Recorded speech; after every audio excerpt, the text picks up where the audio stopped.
When you see the advertisement around, like what kind of advertisement of phone you see in India? Give you, sorry? Android, yes. So I guess a top very popular phone in India is like Vivo, Xiaomi, definitely Samsung, but Samsung is a low-end Samsung, like Samsung J or something, not the high-end Samsung Galaxies. So that's very popular. So India market is the world's second largest smartphone market. Guess which one is the first? Yeah, China. But unfortunately, like Google does not enter China because of a lot of issues. And actually, like in China, because in China they still have an Android phone, but there's no like a Google Cloud Messengers, which now is called a file-based cloud messenger, which is send the push notifications.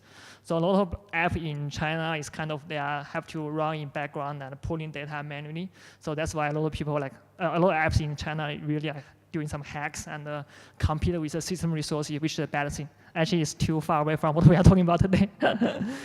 Okay, cool. So actually in India, like the smartphone user actually growing from like 151 million in 2014 to 436 million in 2018. So actually that's quite interesting because like in India, a lot of people don't have a laptop, so they directly jump from like offline world to mobile world. So this you can call a late mover advantage, or like they just catch the trend to be on the mobile.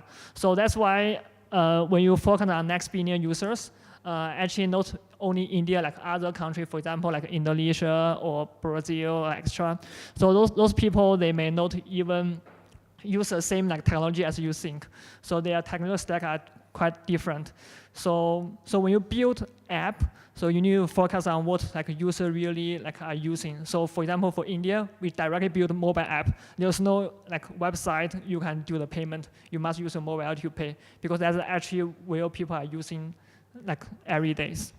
So actually, the Android leads the market with 79% mobile market share, and leads like 90% market share like among the smartphones. So it's quite a lot of people are using Android phones. Actually, for test, we have an iOS app, but actually it's really only a small portion of people are using that because it's too common in India. Like everyone is using the Android phone, and the Android phone can really go very cheap in India. So make it affordable to people. Okay, so in India, there's quite interesting like for even like mobile phone is very popular, but the connectivity is not that good. So it's kind of a mix of 2G and 3G, and like 50% of India users is still on 2G. So these are the stats of November 2017. So it's quite latest stats. So a lot of times, like if you travel to India, you can encounter some slowness of the internet. And definitely a lot of people in India, they are using multi-SIMs because of the data and the phone calls is very expensive. Now India have a new player called Jio, which brings a lot of like some good news to users because I think in the first few months, they just have very cheap plans, or even I think it's very low price for data and the mobiles. But a lot of people just kind of use it because of maybe this is a short time period because they don't know how in the long run or how they will charge a user.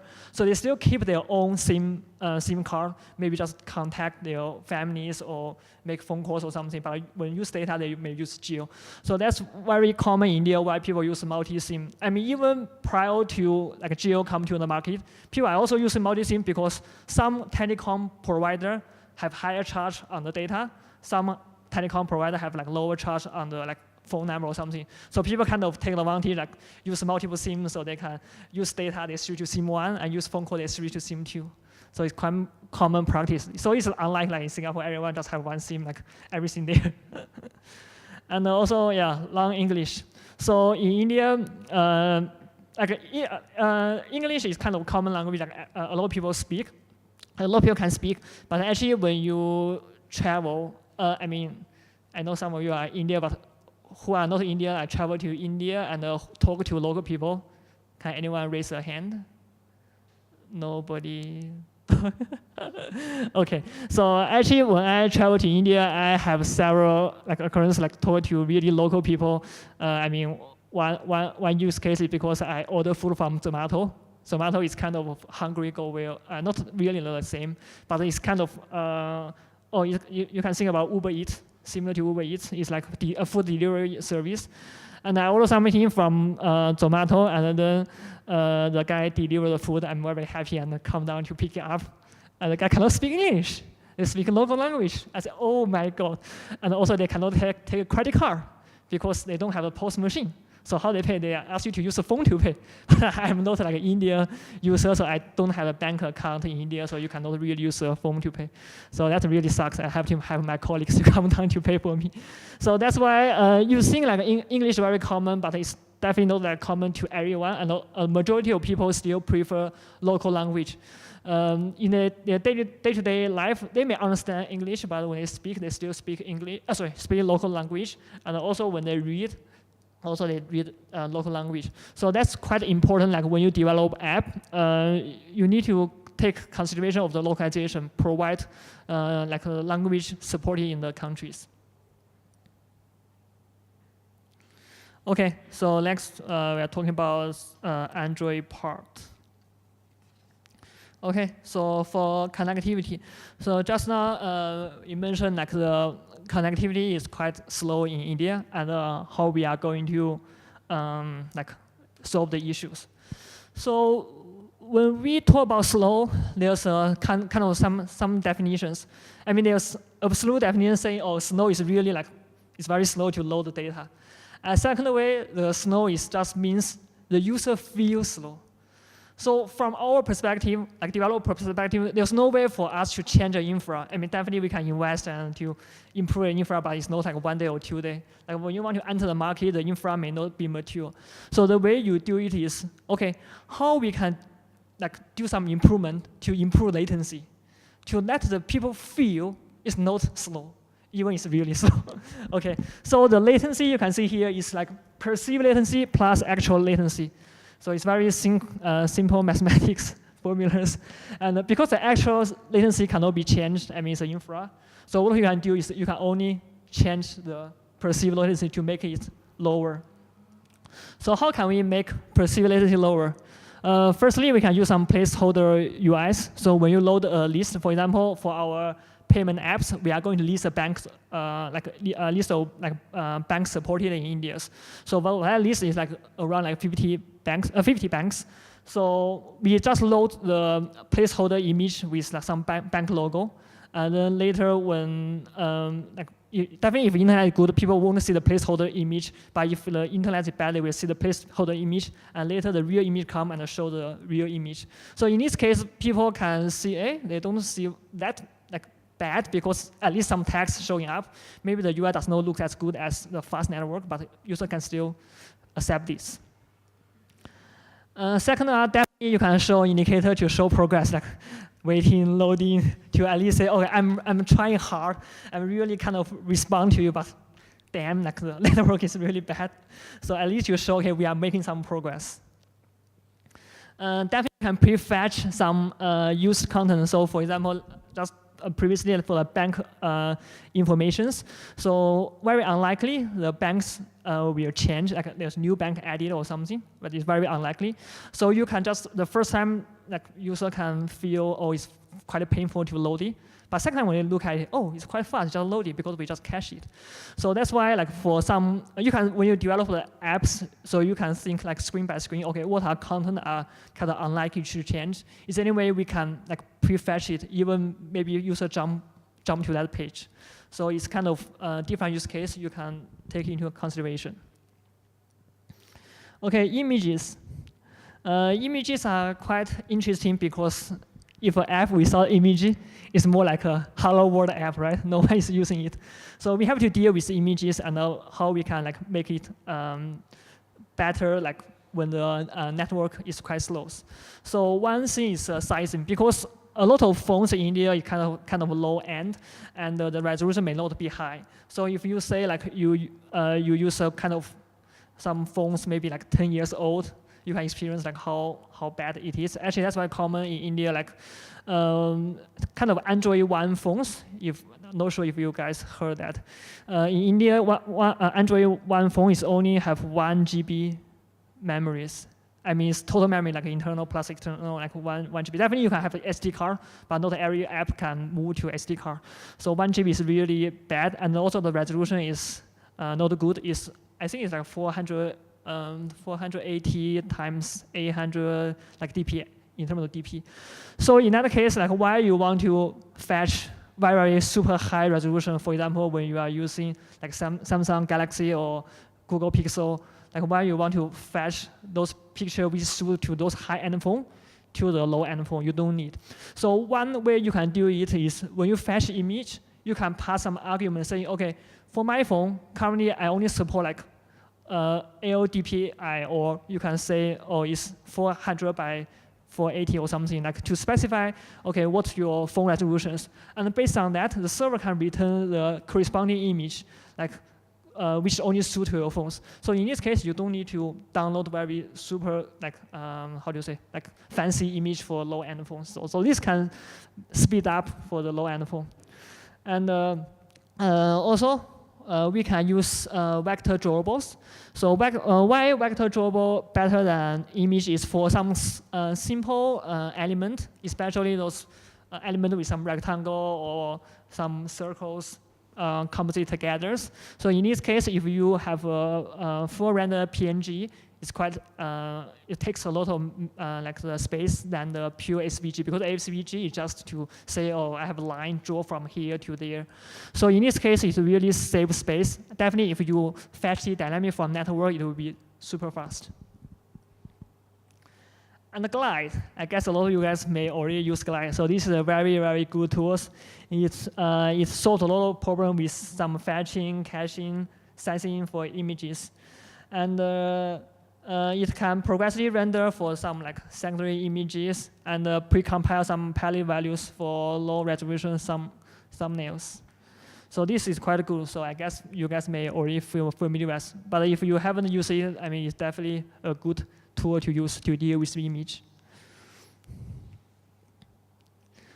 Okay, so now let's talk about intermittent connectivities. So sometimes the internet is slow is one issue. The second issue is not stable. So sometimes it's very fast, sometimes very slow, sometimes no internet at all. So when you design an app, you probably want to design in a way to cater for that scenarios. So how can we deal with that? So one, we can like detect network state. How we detect that, so we can listen to the broadcast connectivity change using the connectivity managers. So later I will show you some sample code for that. And the second thing is we can deduplicate net requests. So for example, if you have some retries, and the first time you retry, you send to the server. So actually, if the server is already processed, and then when you go back, and then if your phone does not go offline, you did not give the response. But if you go online, and then your phone go like send the server again, if let's say if it sent money, then this time if you don't have any kind of dedupe logic, you are going to send like twice of the money to one person. So this is quite bad. So in terms of dedupe, I mean there's multiple ways. Like one is on server, you can make each RPC like idempotent. So for example, like if you want to have some mutations, so you create some like money, send some money to someone, or you want to, for example, like create order.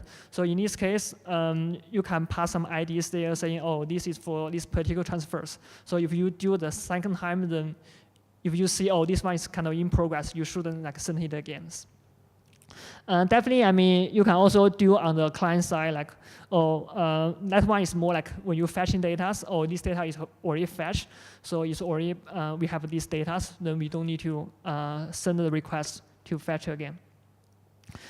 So we can like cache some like static resources. So in this case, if you can see the data is already cached, then you don't need to send a request. And the one thing to notice is because Android have this like orientation change, like screen rotations. So when it happens, the activity or the fragment will be recreated. So if your cache is only as an internal state inside your fragment or your activity, after recreation it will be gone. And definitely one way is you can use saved instance state to put the data inside. But in terms of the communication between the servers, so for that one, maybe you make an HTTP calls. You cannot save the state directly. The reason is when the HTTP call come back, maybe your fragment or activity is already destroyed. So there's no way for you to save the data back. So one way to deal with cache is you directly use cache on the disk. So it's not a cache in the memory. So in this way, the cache will be not subject to the orientation change. And also, if you have make the HTTP request or any server calls, when they come back, you can run in the background, update the cache. So when the activity recreated, we read the cache from disk. So this one will kind of solve the issues of the orientation change. And definitely talking about the cache, just one note is you need to set expiry for the on-demand resources. So if some data is very sensitive, not sensitive, if time sensitive, then you don't want to show some stale data to users. So in this case, you want to just fetch the latest. So one extreme example is, for example, you want to show some balance to user, right? Let's say the balance, if the user is quite active, like deposit balance or change or withdraw monies, you don't want to show stale data, or you still have 100. Even if you deposit 800 inside, you say, oh, what the hell? Here's my 800 goes. So for this case, probably you can set the cache to maybe 10 seconds or 1 minute. Assume if that the rotated screens, the money won't change. But after that, then you just fetch from the server again to refresh the cache. Okay, so this one is how you deal with connectivity change. So it's a broadcast receiver, so you can just create a name like connectivity receiver. And the internet filter is the connectivity change. Then inside your receiver class, you can just get the network information from the connectivity managers. And you can check whether the network is connected by first object identifier node now, and it's connected. And the detail state is not blocked, because if it's blocked, you cannot continue. Okay. And we are going to talk about no connectivity at all. So yeah, just now we talked about what if the connectivity is slow, and what if connectivity is not stable, sometimes it's on, sometimes off. And now we're talking about there's no connectivity at all, then how do you deal with it? So first, one thing is when you have some requests to the servers, you can batch the requests together. So for example, if you on one screen, the internet is off.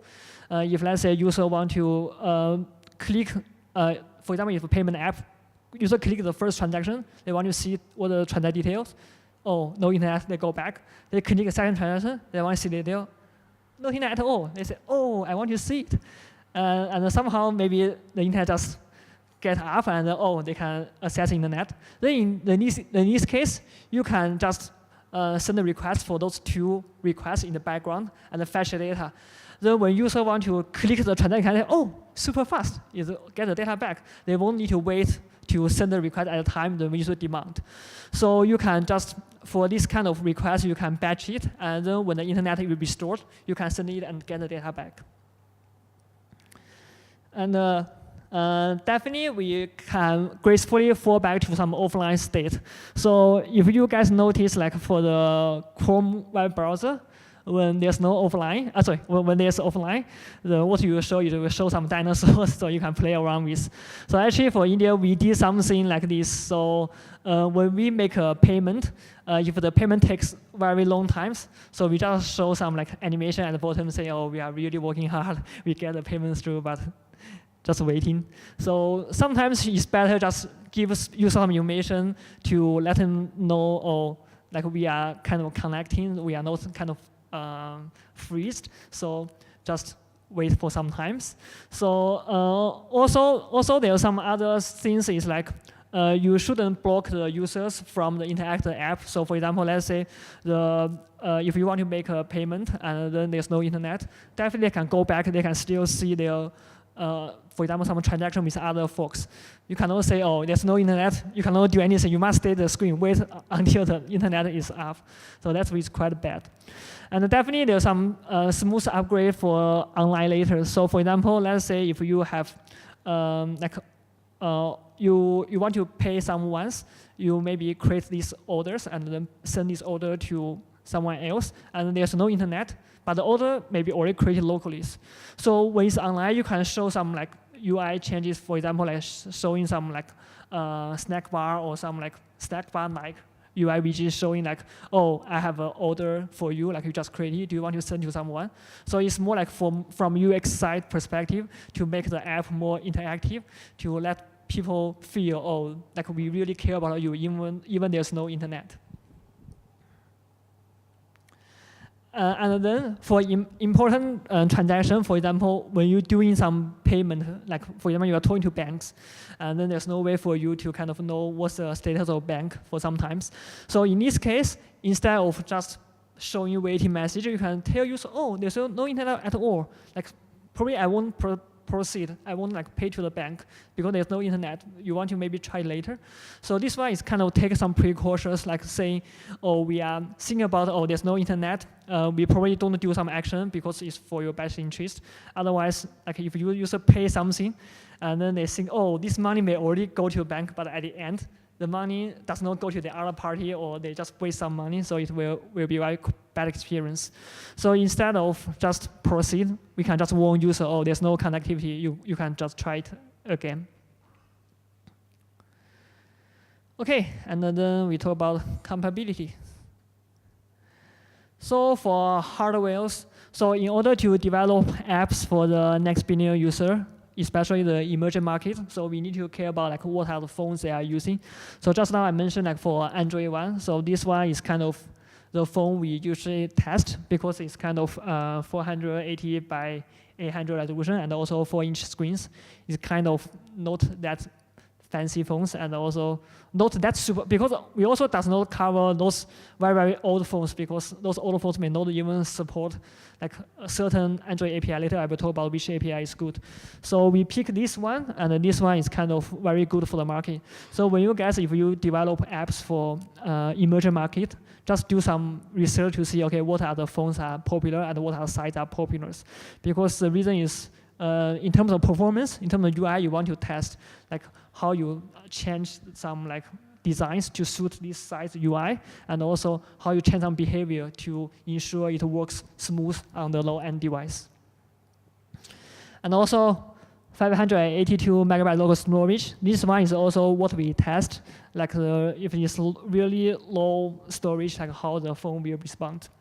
So this 412 is like for the Android one device. I mean, there's definitely 1 GB, and also they have like this 112 low storage. So we test that. And how we detect low storage? So there's very helpful one, like Activity Manager is no RAM device. So use this API, you can check if the device current you are running is low memory. So why we want to do something special with low memory? So one thing is for SQLite, there's a rather high log. So this one is for the, you want to do some commit, but you put it in log first, and later you can do it. It's for consistency and the stabilities. So for this one is not enabled for low memory phones because we feel it's kind of trade-off. Like if you want this performance, then it will be so bad on a low memory phone. Like when you want to save something, introduce it is so slow, like user experience is so bad. So probably we just want to sacrifice some stabilities for some like speed. So there's some trade-off. So you guys, when you find like the no memory phone does not perform what you expect, you can use this like it's no memory phone, it's no RAM device to check it. Okay, and then for the software side, our main SDK is KitKat. Later I will show you why we choose KitKat as our main SDK. But definitely, even we choose KitKat, no memories have a lot of pains. And if you guys develop, okay, what are lowest you develop on? Like anything lower than 4.4, anyone? No? Okay. So like Lollipop or even Marshmallow? Which one? Which one you? Lollipop. Okay, great. So actually, Lollipop have a lot of better stuff. So previously for Mi SDK, we are using before this we are using 17, which is even bad. That one does not support the RTL, which is left to right like transforms. So later we just say we want to do KitKat. Later I will show you why. And also for XML and Java, there may be like different when you consider the compatibilities. For example, in XML, so some fields may not even working with certain API. You need to take a note. And similar for like in Java code, a lot of like we have checks saying like whether this one is supported. So this is the reason why we don't do for KitKat below. The reason is this is a stats for the India, like just pull from 2017, 2018. So you can see like these others is a one below 4.4. It's only like 5%. So actually we say, oh, we only capture 90% of market. So for the 5%, we sacrifice them for like better development of the apps. Otherwise, it's too troublesome. So for example, in terms of compatibilities, this is one issue like for SVGs. Because SVGs working good on Lollipop and above, but does not work on KitKat. Does not work that great on KitKat. So how you solve the issue is programmatically, you have to use this set image resource and set some art or Drawables or some SVG. Or in XML, you have to set like this source compat. Because if you use source in Android like 19, just crash. It's very bad. Okay, and we talk about the app size. So for app size, definitely we want to keep the size small because just now talk about like India data is expensive, network is slow, so you don't want to have a very super big app on the phones like people if they see take too much space, they just remove it and never use it again. So that's why we try to keep the size small. So a few things to keep the size small. First is resources. So just now mentioned that SVG takes smaller space than PNG, so use vector icons when possible. And also we can shrink the resources. So one way is shrink. This thing is not really shrink, it's more like when you have some images with one color and some image with another color, you don't need to create two copies. So you can create one copy and then apply tint on it, and then it can use in different places. So you save the space for multiple images. So second is for Png Crash. So this you guys may be familiar with it. Like the Png Crash can just shrink the size of the PNG. And also, don't translate when does not need to translate. So in order for your app to support like multiple languages, definitely you need translations. But those translations are not just magic happens. They are really resources, they are strings, they are taking your space on the phones. So in that case, something like probably you can think whether it's needed translate or not. For example, brand. So for example, like TAS. TAS is kind of India, it's an Indian term, means fast. So like we did not translate that, it's that kind of brand. And also for URL, it's super long. Definitely you don't want your translator to see, oh, like how to deal with that. So for these kind of things, probably you just keep in mind. So for data, you don't want your user to see other than English or maybe certain language, just do not translate to save space. And also reuse common style and strings. So instead of you define styles, define styles for each screens. For a lot of screens, probably the style is the same. For example, you have some blue header, white background, some font is gray, size maybe 14 SP or something like that. So define them in the themes. So for all the screens, you can just apply the themes. You don't need to define the fields one by one. And also strings. For example, if you have for example, for us, when we really get some error from the server, we will say, oh, whoops, something went wrong. So these strings, I mean, it can appear in any like service, like server communications. So we definitely not define it everywhere. We just have one common one, and then we just use that. Probably if you guys don't use Android manifest like merge, probably you don't have this issue. If you have only one manifest, definitely you want to define multiple places. But if your app become bigger, you probably want to place your Android manifest in certain like different folders, and then later you can merge together.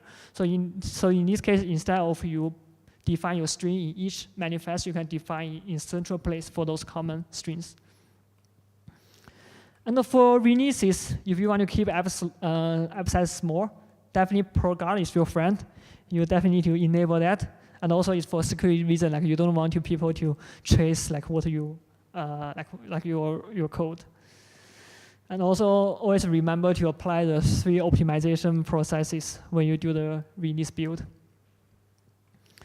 And also for size check, this one is kind of some measures we want to ensure each time when we release, we don't want to get too many things inside.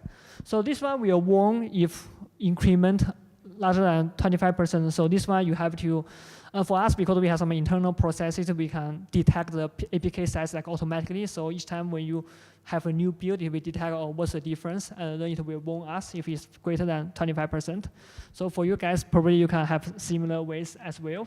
So the reason for this is really capture one case is like we are going to have one release for some like bug fixes, and then somehow someone pull in some features release in the future they want to pull inside, and then that feature is kind of work in progress. It haven't like signed off, and it has really a big change. It have introduced a lot of resources, and then this one like warns up, oh, it's like increased like 25%, and we say, oh, what the hell is happening? And see, oh, someone just put in some wrong resources inside, and it really helps us detect some problems. So, and then we talk about some like batteries. So because a lot of phones in India are kind of low end, and then we need to kind of preserve the batteries, and then the battery run really fast. So we look at like what kind of activities can consume the batteries. So first, like Wi-Fi scans for locations. So if you are not really care about like access point, or you want to do some analytics, just don't do this Wi-Fi scan for locations. It's very time consuming. Very like battery consuming. And also you want to do sync. So if you want to have some data local and sync to the server, if you constantly sync, it takes a lot of battery as well. And then third, if you sync, okay, when people see something, they feel it consumes battery, then just run in background. Actually, that one is really consume battery a lot, and that's also I mentioned like in China, a lot of apps they have to run some in background to fetch some data. So that one really do some damage to the battery as well. So that's why there's some other apps in China to detect okay what's on the background and just kill them. So it's kind of very bad. Okay, so how can we solve these issues? So one solution is we use charger trigger some actions. So what does this mean? It means like you only take some actions when the phone is in like is connected to the charger. So we can postpone, for example, like analytics, backup, download updates. This one we can postpone until the phone is like being charged. So in this case, because these are not time sensitive, like analytics, I don't really want to do it at a time. I just collect some stats. So when the phone is charged, when the internet is on, I send the data out. And for backup, it's the same. And also apply to the download updates. And also, we can group some non-time critical functions and do when time, like when the phone is being charged. So one like application for this is, for example, for certain things. I mean, definitely for some critical action, you probably want to do it when you take some actions. But for some like non-time critical things, so for example, for our test app, we create some like images. For example, for some holidays, like in India, for some like holidays, we have some different images to show them. So for those like images or some like animations, so we just download when the phone is in charge. So being charged, because like if they just don't charge, because these are no time critical, if they don't even have it, it does not matter that much. So similar for your use case, you can think, okay, what are not time critical? You can postpone it until like phone is being charged. And also how we can do that, like execute when phone is charged. We can use Android drop schedulers. Definitely, we can use like file-based drop scheduler. This one is open source by Google as well. So I can show you some examples. So how we do it is, this one is a file-based drop scheduler. You create a service. This service is when you run, like when you want to do some things. So you set the tags for this service and whether you want to recurring or not. So here the example is not recurring. And also lifetime when you want to do it, like next time we boot, we want to do it. And how it trigger, like the Windows, and whether it replace current, what's the retry strategy. This one is default experience, means like first time like 2 seconds, time maybe 4 and 8, 16, something like this. And set constraints, so this is important. This determine like when it's going to do it. So how, for example, if you want to download some images, not time critical, you want to only when the Wi-Fi is on, and only when the device is charging. So these are important constraints. And then in that one, after you build this drop, we just do it in the dispatcher and then schedule the drop. Okay, app architectures. So when you develop the apps, definitely you just pick some suitable frameworks. So for us, we are using Dagger. Dagger is used for dependent injections. So if you guys working probably on the server side or like in Java, like there's a Spring framework is also like dependent injections. So if you guys familiar with that, then you know like why we use dependent in Android as well. So one example why we use dependent injection is really makes the code modular, and also it's very easy for test because use a dependent injection, you can just inject different component and mock if you want. And you pick the correct, like appropriate like code structure or design patterns. Like MVC, MVP, MVVM, like which one suits your use case, you just pick one. So there's no right or wrong answer. It really depends on your business and your need. And the static analysis, so this one I like the most because it really, really helps you to catch a lot of issues.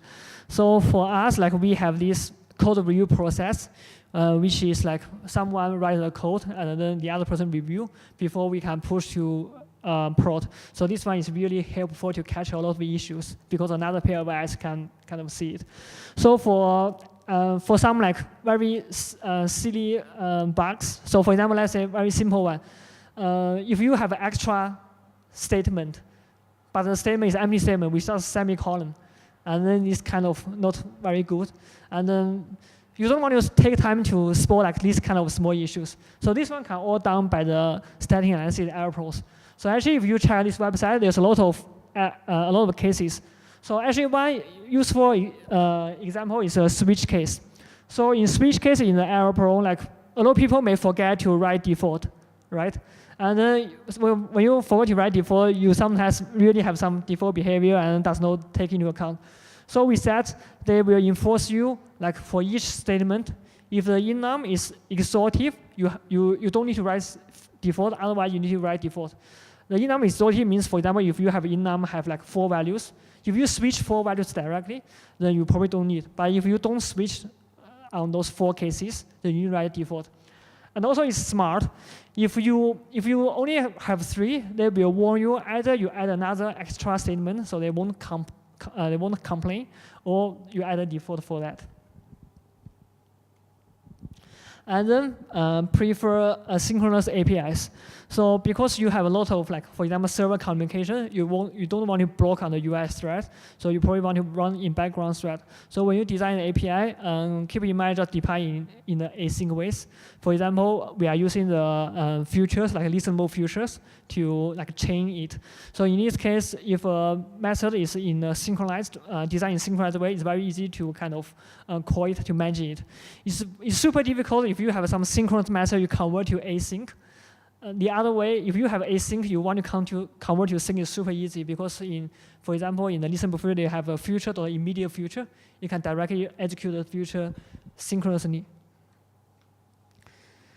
And also, we want to have like a simple client. We want to have a complex server because don't put so much logic on the client to compute, because when you compute is slow, it takes like consume your batteries. And also shift this logic to the server. So for example, let's say you want to do some like analysis.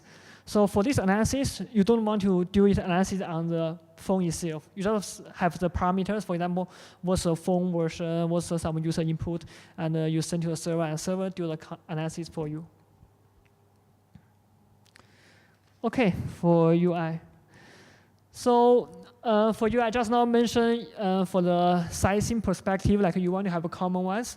Also for UI itself, it's better like you work with UX people like to define what are the common styles, what are the common themes, make it consistent to apps. So one is like saving the space. Second is make the app more consistent and more extendable. So when you want to change something in the futures, then it's very easy to change. So for example, let's say if your app want to do in a certain way, let's say in different holidays, you want to show different background, like these kind of themes.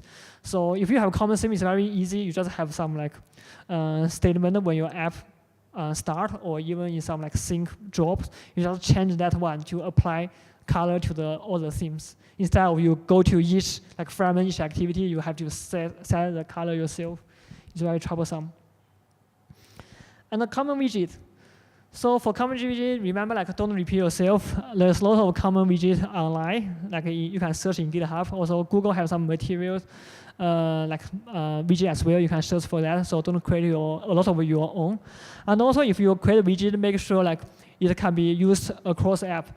So for us, what we have, for example, for the payment. So for the payment, we have a bank logo, we have account name, and then we have some state. But there's some variations, because some part of this we want to have another second statement to show some like virtual payment address. So for this case, because for us like some people working on this component, some working on other components. So sometimes people just create their own widget, not reuse the same. But later we just realize, oh, this kind of bank payment information is really reused a lot of places. So in the end, we create a widget. We have a like logo, like one line for the like some like text, one line for the some addresses, and then we have some state for it. So this one can be like scalable and also can be used in multiple places. Definitely adaptive UI. That's what I need to keep in mind, because people's phone can be rotate, can be portrait or landscape mode. So you need to counter for that. And also, font size can be configured to be bigger. So because of phones, in the settings, accessibilities, people can change the font to be larger. Definitely, when people change the font to be smaller, it's fine, because the UI definitely works when the font is smaller. But when font is larger, you need to ensure your button should be kind of adaptive, like the size and the font shouldn't overflow the buttons. So one issue, we have this issue like the font overflow the button. The reason is people set the height to the button to be a fixed number. So this is not correct, because when the font increases, the button won't be increased. So instead of you set the height to be fixed number, you should set the padding to be fixed. So when the font increases, the padding will just kind of be pushed up, and the button will be increased automatically. So there's some like small tricks to take into account, like your font size can be changed. You need to make your UI be adaptive. And the localizations. So this one, yeah, just mentioned like there's a multiple language spoken in India and also in other like some emerging market as well. So for example, Indonesia, like also people speak different languages. And definitely people prefer native language. So if your app only have English, I guess a lot of people will hate it because they are not that proficient in English.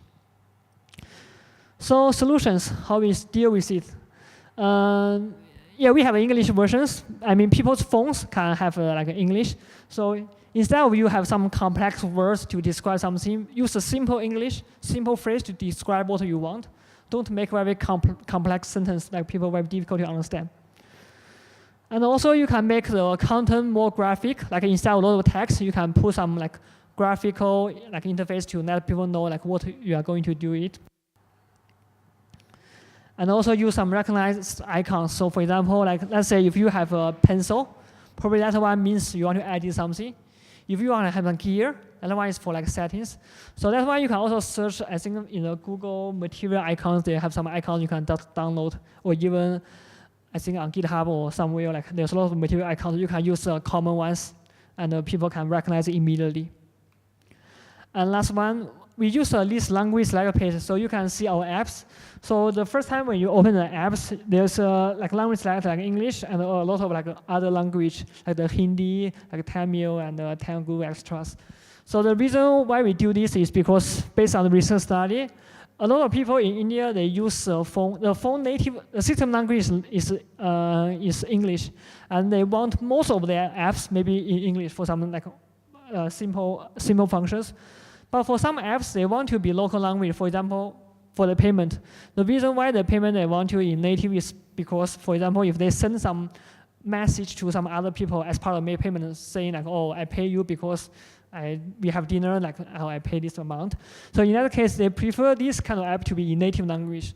How we do that is we have this language selector page, and how you can do encode is like in the resources, you can overwrite a locale based on the language you select. Okay, so that's part for the Android, best practice for Android. And then we talk about some best practice for data communications. So one thing I would like to highlight is like we are using like protobuffers. Just show you what is protobuffers. So this one is open source by Google as well. So protobuffer is a language neutral, platform neutral, extensible mechanism for serializing structural data. So how it looks like? You can see if you want to make some search request. So the upper part is a definition of the proto. So this one is you can see the syntax is very simple. It's just a message, and you have to put a name like search request, and then you can put whatever you set inside. It can be string like query equal to 1, integer 32, some page number, some result numbers. And how you can do it in like Java and Swift. Like in Java, when you use a Gradle to build this, it will automatically create this. For example, in Java, it will create a search request. You can directly use it in your code. And if you use a Fluent API, you can see there's a new builder, and then you can set a query, set a result page, and build. And this one is created based on this like template, and then you can create this, and then you can send this to the server. And this, because it's Java, it can use in Android and also on the server side. And you can see like Swift is also Swift support, like protobuffer is also support Swift. And then when you create like, for example, you search request, you put some query, you put some result, and then the search request will be created. And in protobuffer, you support a lot of language like the Go, Python, Ruby, for the PHP for the server side, or C++, C#. And for the client side, like Java, definitely Kotlin can use this. And Objective-C and Swift, like iOS can use it. So it's quite flexible, like both client and major server can use it. And why we want to use protobuffers? So you can see just now, like the message itself, like there's some types like strings or integer 32. So if you use JSON, actually you are losing these informations. So I remember one issue with JSON, like when I do some development myself, is like for the timestamp, like in JSON, there's no data type for timestamp. So how they do timestamp is you really put in a string, and let's say if just something bad happen, if you just miss one letter or something in the string for the timestamp, then in the server side you probably can convert it wrongly. But there's no issue for proto, because proto everything is strongly typed. So when you create a time, you just specify the hour, the minute, the second, then it won't be wrong. And for backward compatibilities, so this one is quite interesting because in JSON, I'm not sure if you guys develop JSON, like if you have multiple versions. I see some pattern is like each time you define JSON, you version like v1/JSON1, v2/JSON2. Then in this case, your server have to maintain all the like a history version of the servers, of the JSON files, and your client have to, because you have to maintain the compatibility for the old client, so you cannot just say, oh, for this client I don't want to support like version 1, so every client want to upgrade to version 2. That's really bad. So with protobuf, so how we solve this is like the protobuffer itself is the kind of automatic versionings. So you don't need to kind of care about the version itself. So for new protobuf, it will be compatible with the old protobuf. So one way to achieve this is in protobuf, there's no way to delete a field. So if you don't want to use a field, you can either deprecate it, or you remove the field, you just put some reserve word to reserve that field number. Because everything in protobuf is named by the numbers, if you can see here. So everything is by the number itself. So this number, so actually this name does not matter that much. It's a number that matters. So that's why if you don't delete the field, and also the data type cannot be changed. And then in this case, if you have new data, then you just in the server side just say, oh, if certain field does not exist, you can just do some logic on that. And also extensibilities, because the proto can be nested. So just now you see the proto, like it's just one layer. Actually, one proto can contain the other one. So it makes the structure very flexible. And also easy language interoperabilities. So just now I mentioned it can support like Java, C++, C#, Python, Ruby, PHP, Swift, Objective-C, like all the major server language, and definitely like mobile, like Android, iOS can support. So it's quite good. Okay, I think that's all. Thank you.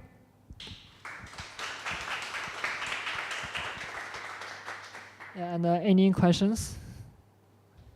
Okay. Okay. For the payment solution, it's not. For the payment solution, do you use third-party SDKs like Stripe or Braintree, or is it all Google's? Yeah. So for the payment one, it's quite interesting because we are not really doing the wallet in the India case. So how we do it is we connect with the bank. So in India, there's a called like UPI called Universal Payment Interface. You can think about like fast networking in Singapore, but that one you can connect. So our app direct talking with that interface. So we deal with the bank directly. So there's no wallet inside. Right. Yeah. Thank you. Okay. Any other questions?